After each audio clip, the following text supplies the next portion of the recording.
Hi అండి, good morning. నేను జొన్నలతోని దోశ పోసుకున్నానండి. చూడండి ఎంత మెత్తగా వచ్చింది. కర్రీతో తినొచ్చు. అసలు ఏమేమి పోసిన అంటే జొన్నలు, రాగులు, పెసర్లు, శనగలు. ఇక మన చాయిస్ అండి, ఎక్కువ కూడా పోసుకోవచ్చు. పోసుకొని 4 గంటలు కడిగి నానబెట్టుకోవాలండి.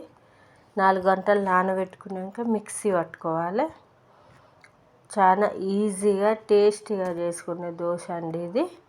చూడండి, మిక్సీ పట్టుకోవాలి. మిక్సీ పట్టుకున్నాక చూసిరా, ఇగో ఇట్లా వస్తుంది. దీన్ని ఒక 1/2 అవర్ పక్కకు పెట్టినా ఏం లేదు, ఎమ్మటే వేసుకున్నా పర్వాలేదు, కానీ మంచిగా వస్తుందండి. మనం రెగ్యులర్గా బియ్యం దోశ చేసుకునే దానికంటే ఇది బాగా ఉంటుంది, హెల్తీగా.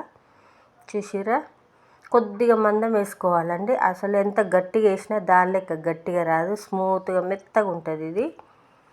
చూడండి, కొద్దిగా దీని మీద ఇక నూనె కానీ ఆయిల్ ఏది వేయాల్సిన అవసరం లేదండి, మామూలుగానే వేసుకోవచ్చు.